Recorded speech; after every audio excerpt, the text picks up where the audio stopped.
Good morning, everybody. Thank you for joining us this morning, bright and early. I wanted to let everybody know this morning's discussion is going to be, it's part of our diversity and inclusion discussions that we're hosting once a month with our community coffees. And this morning's discussion is expanding autism in the tech workforce. So we've got some great speakers this morning. I'm going to let them introduce themselves in just a moment. But before I forget, I also want to make sure we have a new sponsor for our community coffees. This morning's sponsor is the South Florida Business and Wealth. So thank you guys for that. And to give everybody a little bit of an overview of what South Florida Tech is, we basically are a tech nonprofit. We started 5 years ago, just last month, had our 5th year anniversary, and we're currently going through a rebrand and expansion, which we're very proud of. It's taken us quite a while to get here. And now, we just felt that our board chair actually during our anniversary event put it perfectly, that he felt like we were doing such a good job in Palm Beach County that we couldn't leave other people out and that we had to kind of offer the things that we were doing to the rest of the region. And so we work a lot with our colleges, universities, coding schools like Todd that's on here this morning. And hi, Todd. And also a lot of the headquartered companies that are here. One major thing that we get a lot from our members is they're looking for education, they're looking for business opportunities, and they're looking for talent. That's probably the number one thing that we get requested is they're looking for tech talent. So we just, again, want to connect all the pieces, connect all the dots, build our community. And with our whole goal and mission literally being to build South Florida into a tech hub, that's what we're trying to do every day. So this important discussion this morning includes a group of people that I think that not enough, including myself, know about. And that I'm actually really excited to learn more about the community that's on the spectrum and how we can bring more autistic workers into the workplace, and also educating our HR, hiring managers, that community on what's the best way to do that. So I want to really briefly, before we get into introducing our speakers and the actual Q&A, of going through a quick video. It's about 4 minutes about CAI and a little bit about what they do. And it actually does feature a couple of our speakers this morning. So I'm going to go ahead and share my screen real quickly. And anybody give me a thumbs down for some reason if you guys can't see this, but let's see. All right, you guys can see my screen? All right.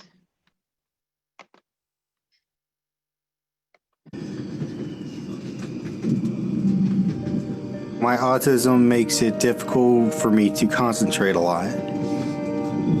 My mind feels like it's going NASCAR speed, like 1,000 miles an hour. I always felt like I wasn't as good as other people. People are afraid of what's there for them because they're just afraid of the unknown. If they actually took the time to get to know people like me, they would find that we're not that different.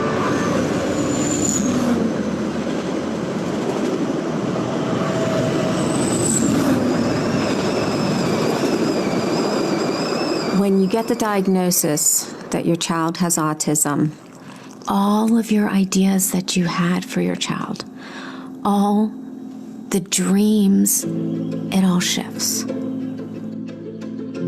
Watching him struggle was very hard. I was afraid he was gonna not stand on his own 2 feet one day. Over 90% of individuals on the autism spectrum are either unemployed or underemployed. At CAI, IT is an area where we find many individuals on the spectrum seem to thrive, but the challenge is getting through the interview process. When I got out of school, the job search was actually pretty difficult. The Autism to Work program gives individuals with autism the opportunity to gain a full-time employment opportunity. Instead of sitting in front of someone with a suit on for 20 minutes, the job readiness training is an 8-day interview. They learn email etiquette, communication skills. We introduce Agile and Scrum methodologies. We look for things like attention to detail and pattern recognition. We want to give them the opportunity to truly show what they're capable of.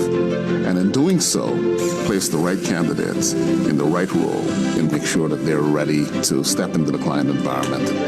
When I got the call from CAI, I felt I finally had a real shot to prove myself. When we approached our team about the idea of having somebody on the autism spectrum work with us, they definitely had reservations. Could they handle the culture fit, the day-to-day responsibilities and tasks? Could they mesh with the rest of my team? CAI came in before they started and gave my whole team training on what it's like to work with somebody on the spectrum. But the secret sauce to the program is really what CAI does by bringing team leaders to the program with the individuals on the spectrum. Rich is always there to help me. He makes sure we each get the right help we need. Autism Work came in and we started small with 6 just to see how it worked out. And they quickly completed the output of the other 30 contractors. Their rework rate was less than 1%, where we were at about 8% before that. We can eliminate some of these statements of work. We can eliminate cost. You kind of like sit back and you think, was our bar not high enough? The way that CAI is utilizing my strengths, I feel like I have a lot more confidence. I want people that have different ideas. That's how we become successful. Sean just needed that confidence. He needed to build it. It's just so exciting just to see him become the person that we all know him to be. Every single person has something to offer. The real challenge is learning to accept what's different. I don't have to be like everyone else. I just have to be me.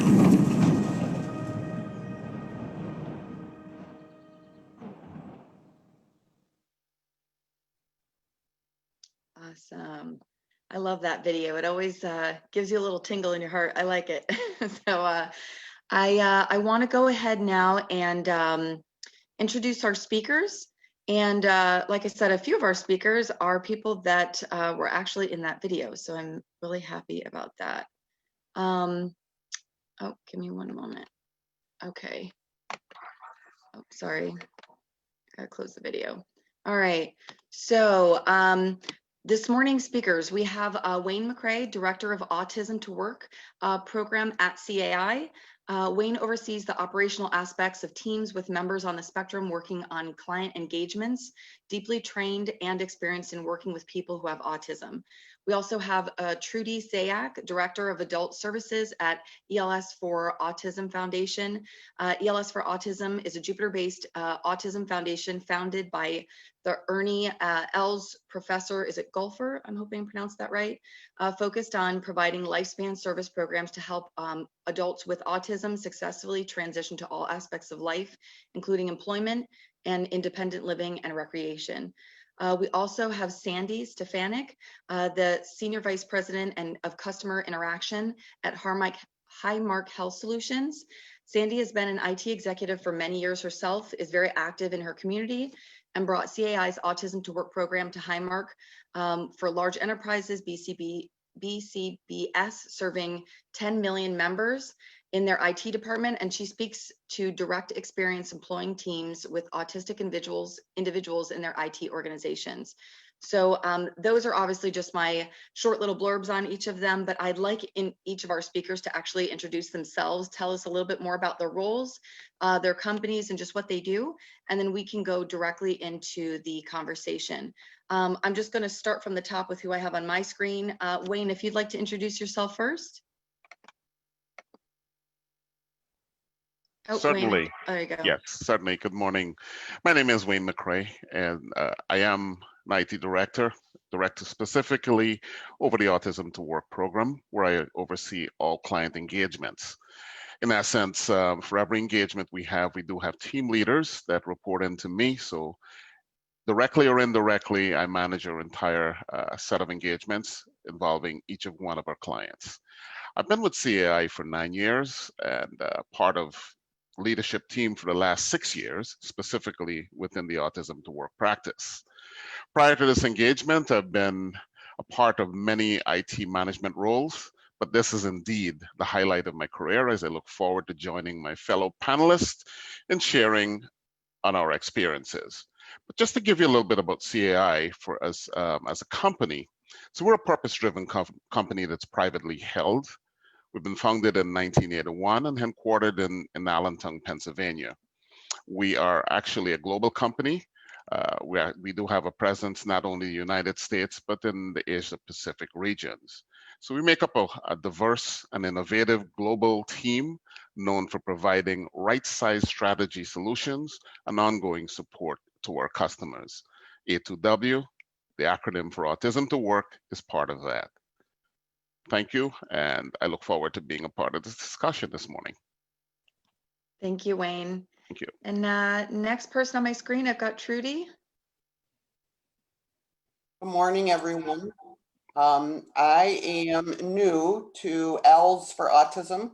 ELS for Autism was developed by Ernie Els, who's a professional golfer, just to make that correction, Nikki. I've been with the organization for about 6 months. I'm a transplant from New York. I have worked in the field for over 30 years. I've run organizations in New York that provided services to individuals with autism spectrum disorder and other developmental disabilities. And ELS for Autism provides services to individuals on the spectrum and other developmental disabilities to find employment services for them. We provide job coaching.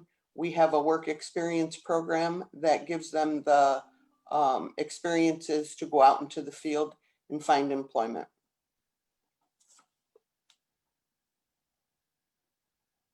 Thank you so much, Trudi, and thank you for that correction as well. I'm learning too as I go along. Let's see, Sandy, I've got you next. All right, good morning. I'm Sandy Stefanik. I'm the SVP of Customer Interactions at Highmark HM Health Solutions. And HM Health Solutions is a healthcare technology solutions company. It's wholly owned subsidiary of Highmark Health, which is a Blue Cross Blue Shield organization serving about 10 million members, headquartered in Pittsburgh, Pennsylvania. I have been an IT professional for well over 30 years, a multitude of positions from development to customer relationship management. My current position, I am responsible for approximately 5 clients that utilize our technology solutions across the Blue Cross Blue Shield organizations across the country.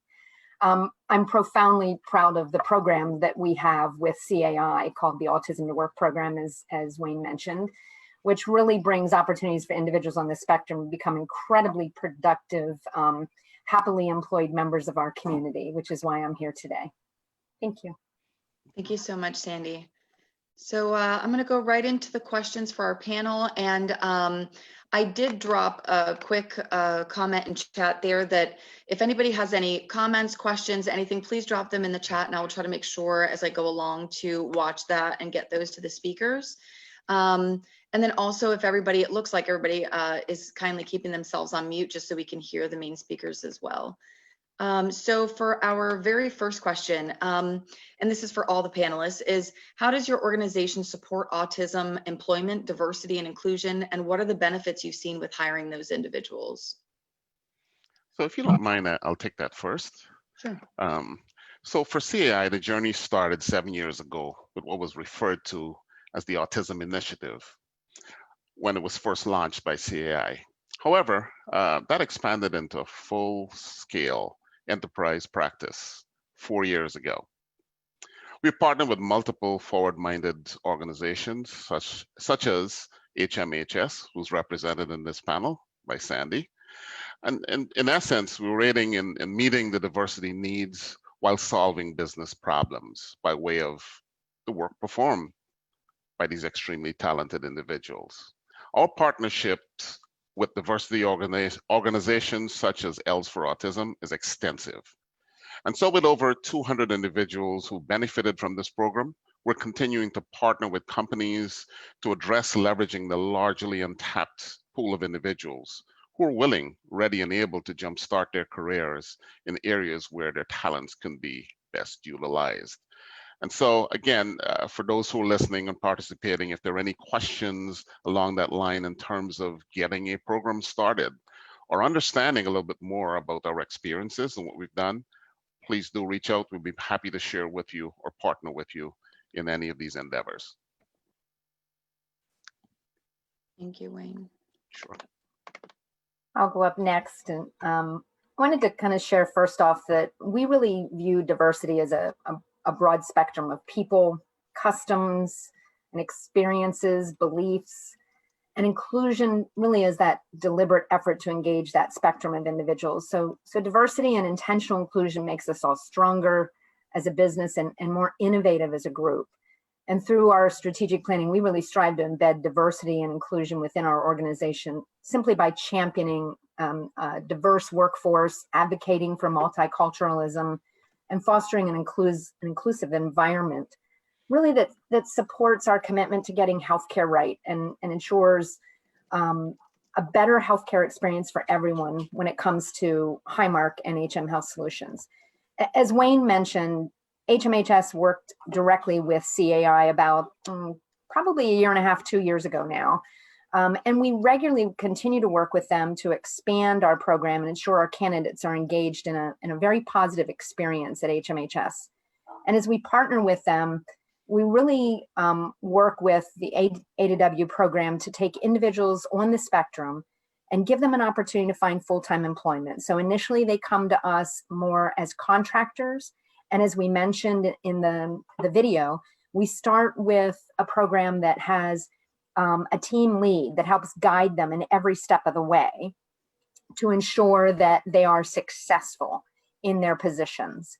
And so as we partner with them, we make certain that we find opportunities longer term for full-time employment within our organization or prepare for full-time employment elsewhere. So we spread awareness through various initiatives, both internally and externally, to educate people about the Autism to Work program, such as this program that we're doing this morning, and the benefits that it offers for both companies and the society as a whole.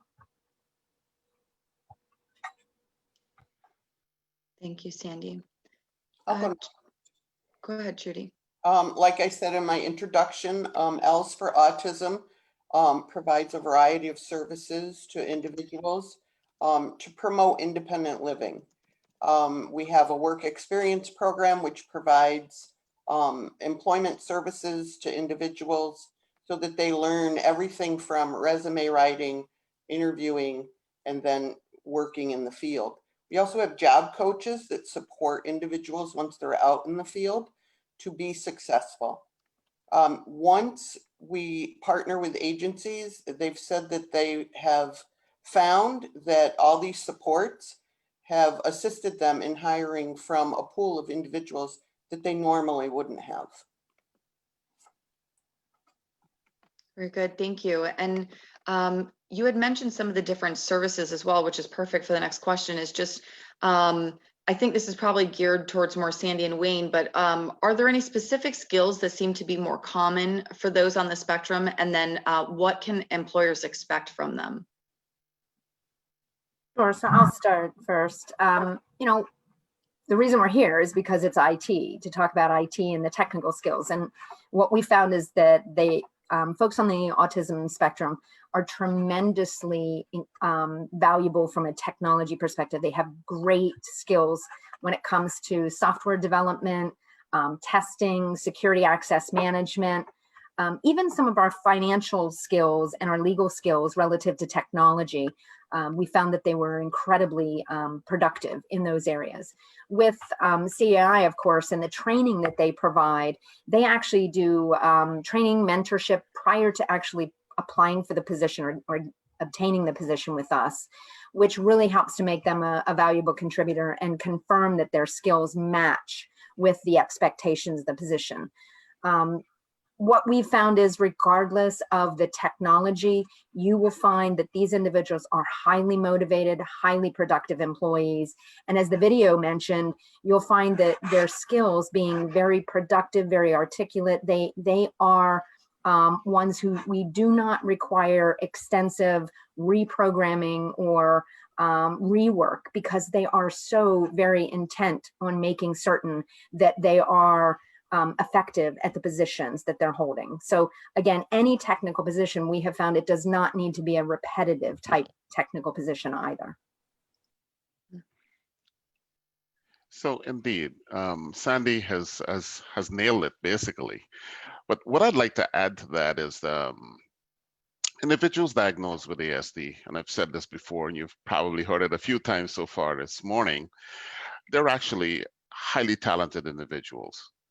And so while there may be common strengths and characteristics associated with individuals with autism, the key is a thorough assessment of each individual to uncover their strengths, understand a little bit more about their emotional intelligence and their interests, among other characteristics, in determining the roles that best align. So in essence, we want to make sure we place the right person in the right role, in the right environment.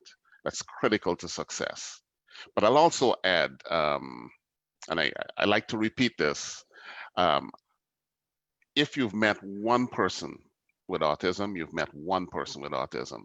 So we've got a variety of skills, talents, and strengths, but it's a matter of understanding each of those individuals, each of their strengths, understanding where they're best suited to make sure that we put them in a position to be successful. That's a great point, Wayne. Yes, and so I guess in essence, so there was a second part to your question about what employers could expect. Yes. In essence, it's the loyalty, it's the honesty, it's the dedication. And we see this because individuals are truly looking for an opportunity to showcase their skills. And once they can get past the initial, I want to say anxiety, discomfort, and they realize they have supports in place and people who are actually looking to guide their careers, the sky is the limit. We've just seen so many people shine in those areas. So as an employer, if you do have any apprehension, it's something that we have seen individuals blossom, and that apprehension just goes away in a relatively short period of time. Perfect. Thank you, Wayne. And actually, we had a good question from Todd come through in the chat as well. I think maybe this is more geared towards you. I know Todd runs he owns a coding school. So his question is, as a coding school, what can we do to better serve students on the spectrum, both in the classroom and then placing them in jobs afterwards?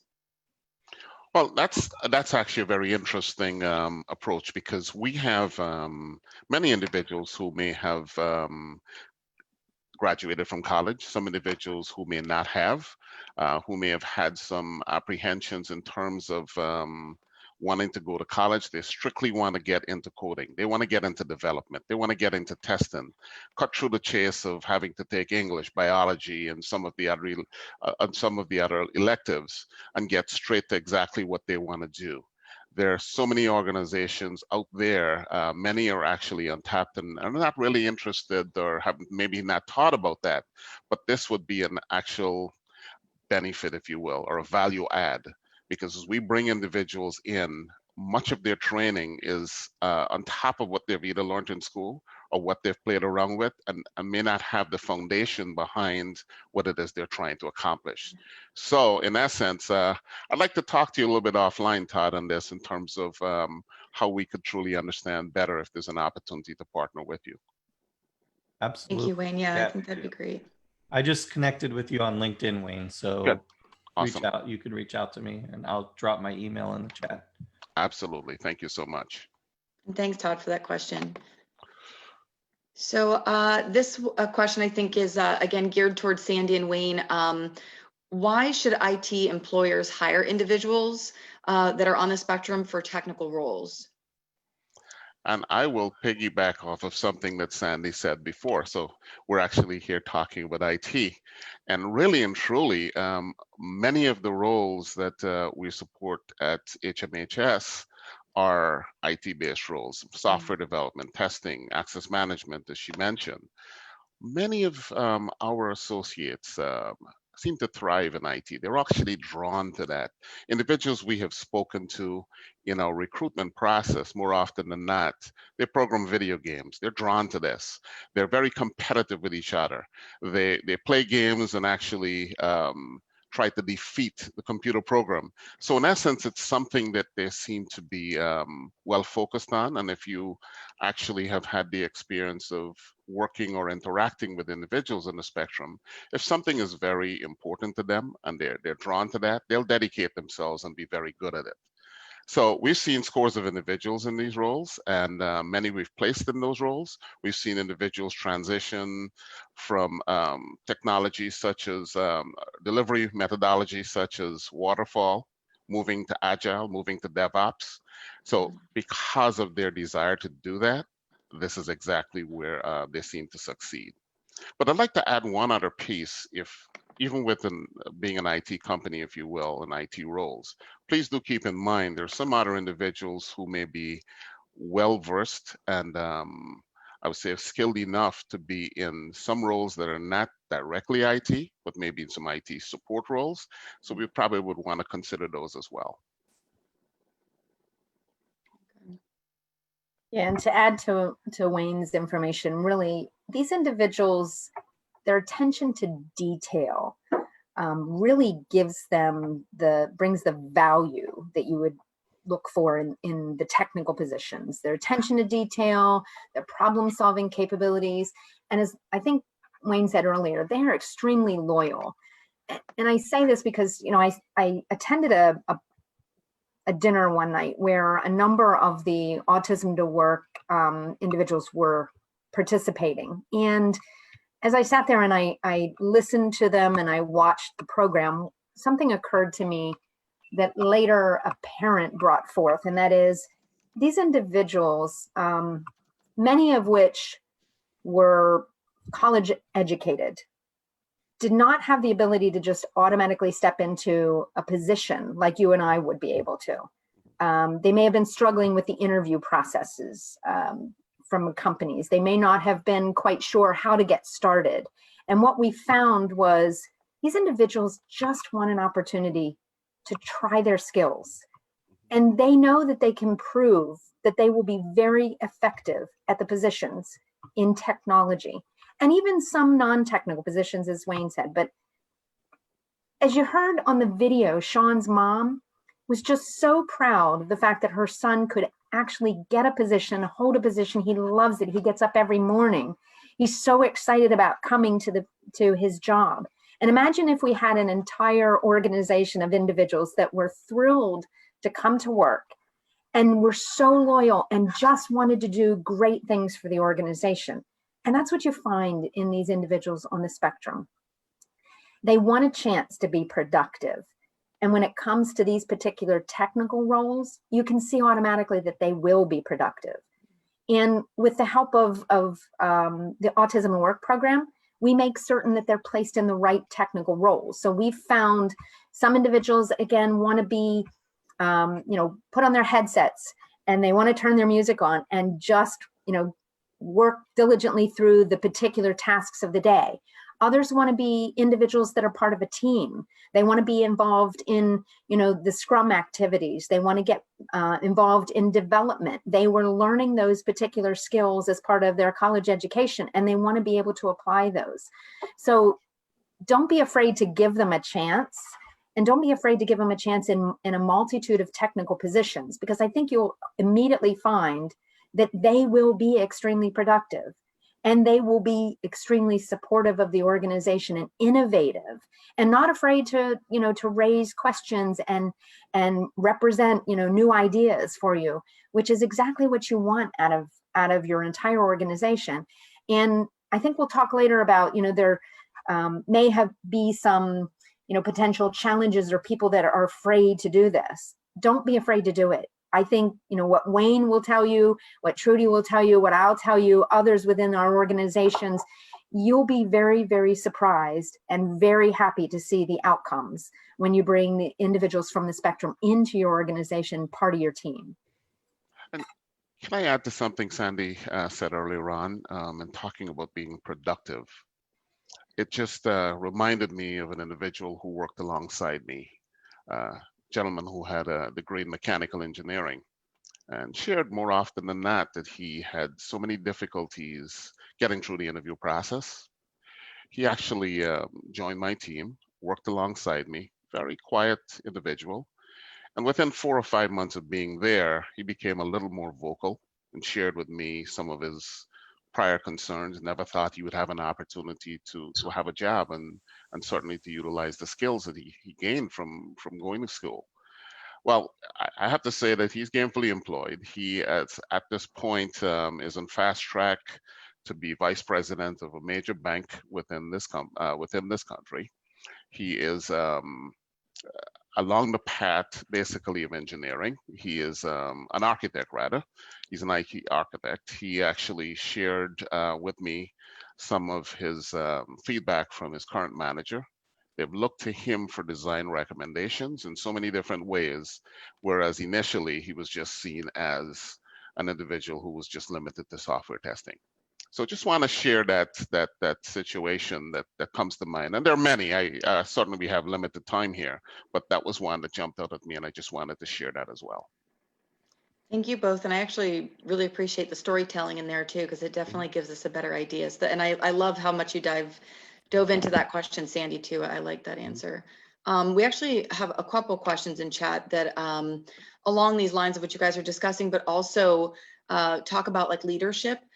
Could you quickly, and I don't know who might be better to address this question, but quickly talk about any of the adults that you guys may have approached, that the organizations can approach for advisory or leadership roles? Well, I could just share with you that the individual I just referenced, when we looked at, it's all about capabilities, first of all. CAI, our role is to try our utmost best to basically jumpstart the careers of individuals. We're not a placement company where we just place individuals and sink or swim. We want to develop their careers. So for as long as they're part of us, and some of us still remain as mentors for individuals who have gone on to be employees of our clients, we actually see them climb that ladder. And this one individual in particular, I've seen, again, is on the fast track to be vice president. He is in essence a leader, and very skilled at being a leader at that.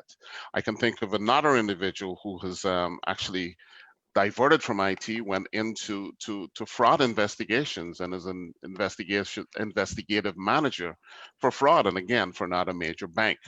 That's another leadership position. So many ideas. I mean, I'll tell you, in my experience, we've had individuals who, more often than not, will quietly listen and then interject when they see struggles in terms of, and I'm talking when neurotypical leaders are actually struggling with making specific decisions from an IT perspective, and may interject and say, have you tried this? What about this potential solution? And that usually is the beginning of an opportunity to recognize the skill sets they have, not only as contributors, but potentially leaders. Very good. Thank you, Wayne, as well, for addressing that question. I want to move on to the next question we have here for Trudi, Sandy, and Wayne is, what are some of the common misconceptions that organizations have with hiring individuals on the spectrum?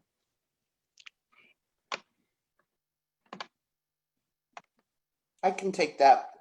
I think that some employers, at least our partner employers, initially had thought that it would take a lot more time to get individuals with autism spectrum disorder up to the performance standards that are needed. And oftentimes they tend to exceed those standards. Like Sandy said, a lot of misconceptions are, that they need a lot of extra supports, and but they're not individuals typically that will stand around the water cooler and gossip and get involved in all that politics in the office. They're there to get the job done in the time that they're allotted, and that is their one major goal. If they're given a task to do in a certain time frame, they're going to do their best to get that done in that time. They're not going to take a lot of breaks. If they know that they have to work until 12:30 and it's lunchtime, that's what they're going to do. So I think that's a big misconception. I think the other one is, like Sandy says, loyalty, honesty. They are not ones to call in sick, take a lot of days off. They're very dependable. I think those are a few misconceptions that people have about bringing individuals with autism spectrum on. Thank you, Trudi. Sandy or Wayne, did you have anything that you wanted to add to that? Sure. I think one of the misconceptions is that people are going to find it difficult to work with individuals on the spectrum. They won't know how to bring them into the team and have them be a part of the team that they're already working on. And what we've found is, obviously, with a lot of the training that CAI was providing, not only did we train the individuals on the spectrum, but they trained our teams with how to interact with individuals on the spectrum, what to do if you have somebody who's shy and doesn't really want to talk a lot about what they did for over the weekend, or how life is going, right? Or how to work with bringing individuals into the team and doing things outside of work. So what we found is, in one of our programs, when we brought in individuals in our test automation team, what we found is we actually moved individuals that are on the spectrum from different areas of Pennsylvania into Pittsburgh. This may have been their very first time they've ever lived outside of their own parents' home. And what happened is CAI and their team leader helped them get engaged in the community. They showed them around. They got them their first apartment. They explained, and as you saw with Sean, they actually found the first opportunity that they'd use mass transit. They were never on a bus. They were never on a train, right? So we got them acclimated to society. They pulled the teams together and they went out and they did things like bowled together so that they could all become part of a team. And this included not only the folks on the spectrum, but the teams they were going to work with, so that our individuals could feel like this is going to be a very, cohesive organization. They were going to work effectively together. So we found that the fears that people had of trying to work with someone on the spectrum were eliminated entirely, because we just got them involved and they got to know one another. Sure, sometimes, again, like I mentioned, we'll have some individuals that want to just put their headphones on and just work on their PCs and not really talk to anybody, and that's okay. But again, you find the right position for the right individuals with the right skills. I think most of this is really all about the proper training and preparation for the individuals as they come into the organization, as well as your own individuals. But there's nothing really, as I mentioned before, to be afraid of. They're not low performers. As a matter of fact, we found that they outperform most people with their neurotypical peers. They're outperforming them, as we mentioned earlier, and the outcomes are far more quality oriented than what you will find. So again, the fears were diminished completely with just the proper preparation for bringing these individuals into the organization. Thank you, Sandy. Yeah, that you actually answered Angela's question that came in chat too, just about eliminating stereotypes and preventing them from being, quote unquote, treated differently. Mm-hmm. So I appreciate that answer too. And it just sounds like it's a lot of preparation and education, but what I didn't realize too is that you guys are not only working with the talent that's on the spectrum, but you're also working with the companies that they're going to be placed at, and making sure that those teams are understanding of everything that's going on too, and how to work with them as a team. And like you said, you use the word cohesive, which was great. Yeah. So Trudi mentioned independent living. Sandy mentioned individuals moving into their own living spaces, so to speak, mm-hmm. and from different parts of the state. Both very profound statements in that if you're a parent of someone on the spectrum, and I've spoken to many over the years, that's one of their biggest challenges. What will happen to my adult son or daughter who's on the spectrum as we go on to the great beyond? And in essence, we continue to see more often than not, individuals are actually moving into their own living space. And to the extent where we're seeing people just not only moving from one city within the same state, we've actually had one individual who actually relocated from Puerto Rico, another one from California. So they'll move across state lines away from their support base because it's important for them to get gainful employment. It's something they would like. It's something that they're desirous of. And in essence, I've seen individuals adapt so well that it goes beyond my imagination in so many different ways. Another misconception that we've seen here is that, well, the support needs to always be in person. Well, with the COVID pandemic, I will tell you, we have moved our team members all to remote methods of working. Their supports are all remote. And we've seen, I will tell you, increased productivity in many of those areas. I have just looked at some metrics for one of our clients in Chicago, where we've actually seen a 12% increase in productivity for 4 individuals, and these were not IT jobs specifically, but 4 individuals performing at levels much higher than they have. And why? The interruptions in the office, be it a phone ringing or someone stopping by a desk, I think was a major contributor towards that. We've seen it, and Sandy certainly can attest, the HMHS, same situation. We've got a large contingent of employees, well above 30, I do believe, supported by 3 team leaders. And guess what? They're actually producing effectively. So that's another common misconception. So if there are thoughts around that, and there's any thoughts around starting a team, don't wait for this pandemic to be over. Let's start talking about it now. I mean, these are opportunities to move this forward. Thank you, Wayne. And I saw just now a comment in chat from Todd, which it's kind of funny but very true, is that, you know, Sandy, you had made the comment about some of them just want to sit and put their headphones on and do their work, and that's okay. And Todd was saying that many developers just want to do the same thing and just, you know, headphones, get their work done, you know, and that you find that a lot, especially with people that are doing coding, and that's actually not very unique to ASD. I think that's just, you know, in general, you get a lot of that in tech too. So thank you for that comment, Todd, as well. Very true. Yeah. So I do want to go into, I know that a couple of you had referenced the hiring and onboarding process. So I want to ask a little bit about that. How does hiring and the interview process and onboarding process, how does that differ than somebody that may not be on the spectrum? What can employers expect for that?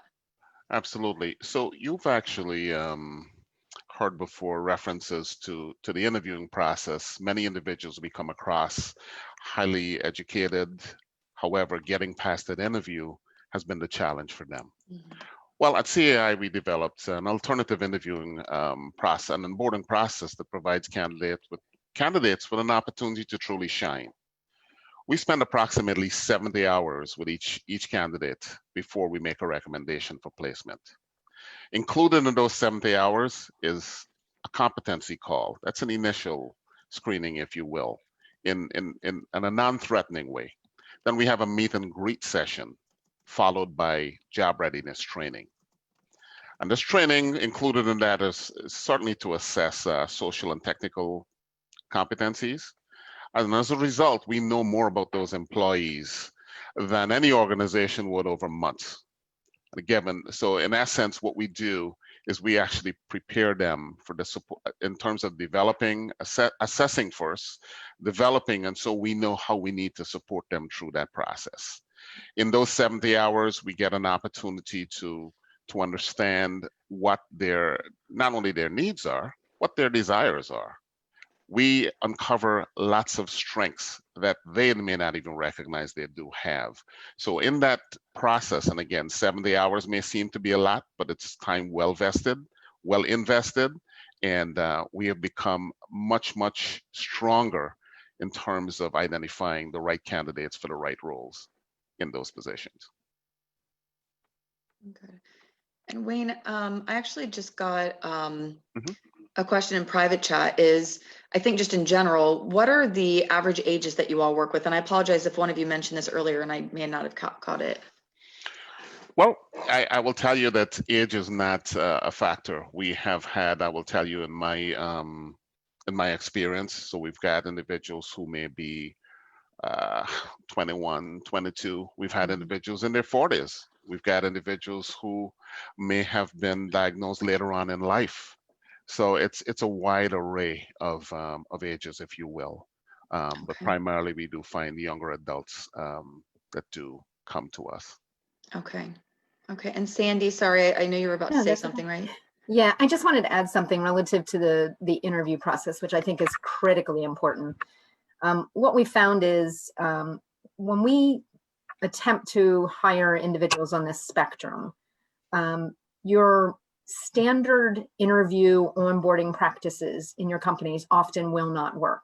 And I'll give you a prime example. We do something called a Gallup survey, where we have individuals take a brief test during the application process. If they can't pass the test, they do not move forward in the process, the job posting process. So what we found is individuals on the autism spectrum tend to be very agitated by time limitations. And so what we actually did was we asked to remove the time limit on the test. We didn't remove the test in its entirety, but just the time limit. It's similar to sitting for, college students for an SAT program, right? Take the SAT test and you've got a limited amount of time. You get very nervous, very anxious, and often won't perform your best if you're limited by time constraints. So we asked to have that removed. And Gallup actually initially said, but no, we've worked this program. We understand that it'll be effective even with time limitations. And we proved that that is not the case. We actually had an individual that had worked for us it was a summer internship position. They were on the spectrum. They worked with us during the summer, exceptionally talented individual. They went back to RIT, finished their college education, and then came back to post for a full-time position after graduation. And they were not able to pass the test because of the time limitation. And so what we did was we posed the question to our HR folks and said, let's give them an opportunity. Just remove the time limitation and let's see if they're able to pass the test. Passed it with flying colors, very effective. We were able to hire the individual on the spectrum. They are an extremely, again, productive, loyal individual within the organization. One who continuously brings innovative ideas to the table to our team. They are in the security testing practice. So they're a coder, a developer, in some respects, an auditor of the security testing practice. But had we not approached our HR organization and said, please remove that limitation, that individual would never have been able to come to the organization with a full-time job, yet we knew their capabilities from the internship position. So Sandy, consider that when you're limited by your practices, your standard practices. Sandy, I just want to ask a follow-up question on that. Was it the stress of having the time constraint, or was it actually that they were struggling to complete the test in that allotted time? Because I used to work with students that had various disabilities, learning disabilities and so forth. And it was the emotion of having the constraint. It wasn't actually the constraint. So in talking to the individual, it's a little of both. I think they were really stressing themselves out about the fact that they had to take a test, period, and worried about the fact that they knew what they were doing in the position, but yet maybe they wouldn't pass it and be able to get the full-time job, but they knew they could do the job already. And then the limitation of the time to actually get it accomplished. And when we removed it, they felt relaxed. They felt confident, right? They knew they had the ability to get this done. So it was a little bit of both after we spoke with them. And that is specifically why we said to HR, just remove it just for this and let's try it. And now when someone self-identifies as being on the spectrum, we automatically remove the time constraint. Yeah. So we actually got another question in chat that I think goes along with the next question I was planning on asking anyway, and I think this is more addressed maybe to Trudi, was just what are some of the long-term benefits for the organizations that expand their diversity and inclusion programs? And then, to go along with the question in chat is, how have the internal teams grown? Like, how have you seen that this has actually made them a better team? Well, I think a lot of the things that have already been said, the loyalty, the dependability, but I also think that you're going to find that the turnover rate is a lot lower, which increases the bottom line. You don't have all the training time, correct, Todd, the money. involved in having to pay overtime for individuals that are calling in sick. But the other thing for the company as a whole, I think, is everybody involved is going to learn better communication skills. Because it's a whole different subset in learning how to effectively communicate with someone on the spectrum. And in turn, all of the employees and the staff and the supervisors are going to become better communicators. That's good. And Trudi, actually, kind of a follow-up question to that is Eric Bomagen, he's, excuse me, from one of our staffing partners, works for a staffing company, and he's one of our members. And I think for him specifically, or any of the staffing companies that may be listening, is how have you seen that actually the benefit of bringing somebody that's on the spectrum into their team? How do you think that helps the others that are on the team? And have you seen them actually grow with bringing somebody in from the spectrum? Like, has it actually helped the people that maybe are not on the spectrum that are on the team? I think Sandy is better able to answer that, only because I'm in the background. Our programs find the jobs for them and then support the individual in that. So we don't have as much communication as an organization does themselves. Sandy? Yeah, and so what I would say is,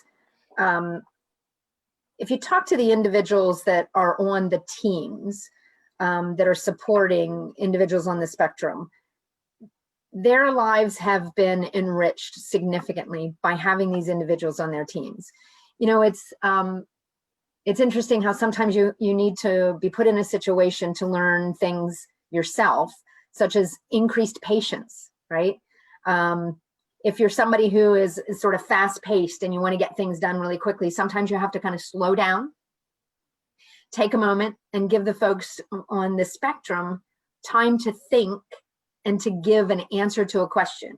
So you have to learn a little bit of patience. So when we brought these teams together, what we found is not only did the individuals in the spectrum have an opportunity to really grow and become something incredible for themselves, for their family, for the organization, they have taught us so many more things. I think it's actually, from our perspective, we've benefited far more probably than they have.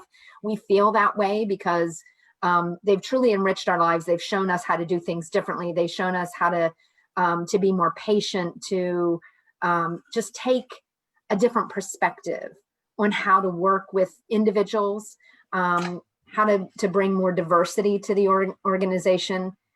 So I think, just in watching the program, it has just made a tremendous difference to everybody in the organization. And that's why we continue to expand the program. That's why we continue to work with CAI to find other opportunities.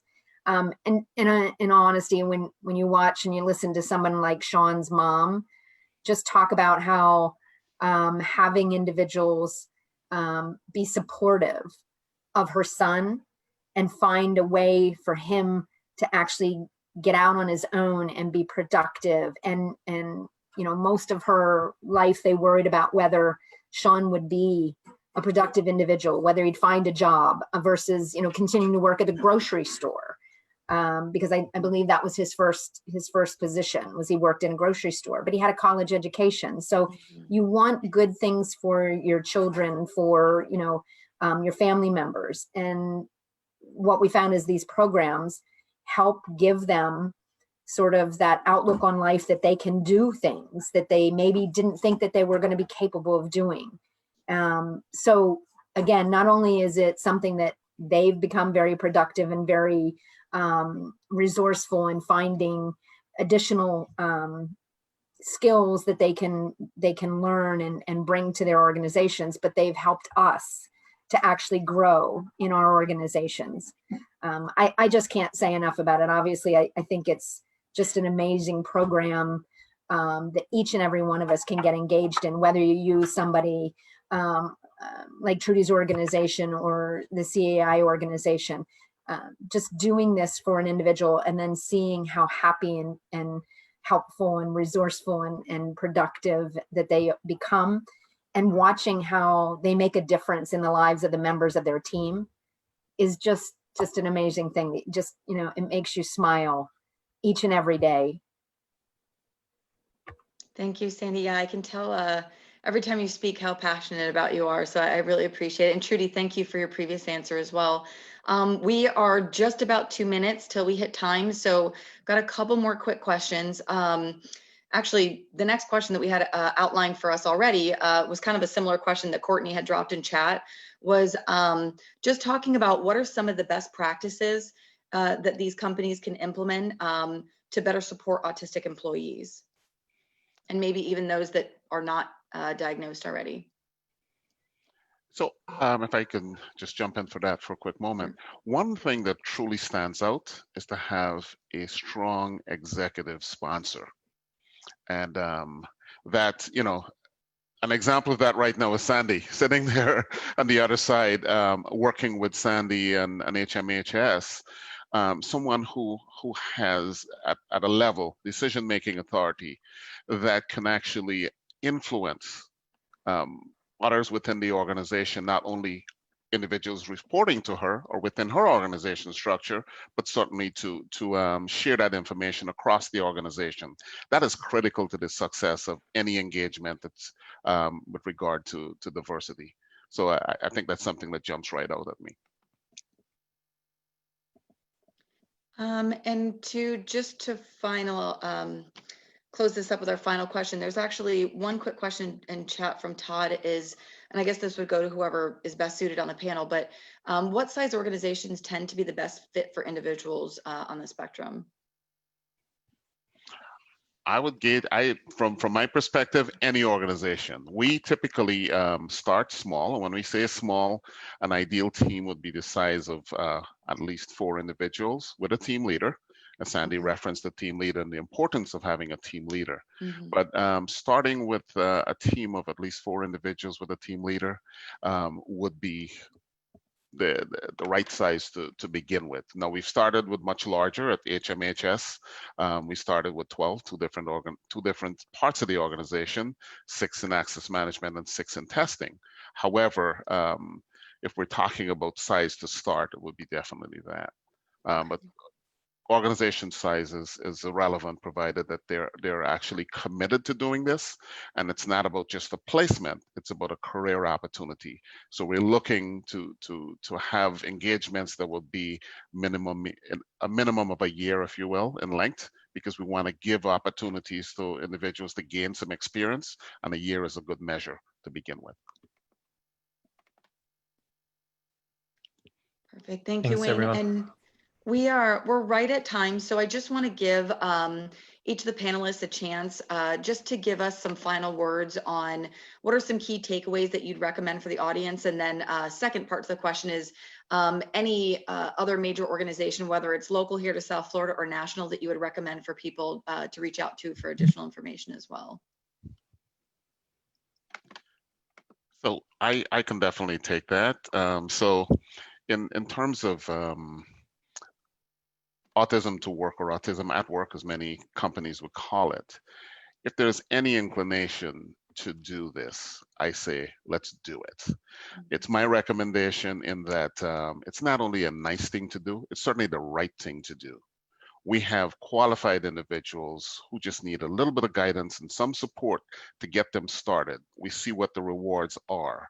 I know we touched on productivity, but just to think, many organizations have now raised the bar in terms of their service level agreements based upon the work and the productivity numbers, productivity quality that has been generated by these individuals. So those are my parting words. Give this a shot. This is something that if you have any indications of wanting to have some help in getting that started, CAI is here to assist in that area. With regard to organizations in the local area, there's Els for Autism, the Dan Marino Foundation, Autism Speaks of South Florida, Autism Society of Florida. We have Easter Seals of South Florida and Florida Autism Center. And those are just a few, but the list is vast at this point. Very good. Thank you so much, everybody. Again, we're right at time, so I'm sure we've got a bunch more to talk about and a bunch of questions. So if anybody is interested in this organization, any additional questions, information that they're looking for, we did drop a bunch of links in the chat, so hopefully some people got that, but we will do some follow-up emails. And again, thank you everybody for showing up bright and early this morning for this discussion. It was definitely an important one to have. And I think to leave us with the final thought here this morning, I actually loved what you said. I dropped it in chat there, Wayne, was that it's not just a nice thing to do, but it's the right thing to do. So again, thank you very much, everybody, and hopefully we'll see you guys again. Thank Have a you. great day. Thank you for having us. Of course. Appreciate it. Bye-bye.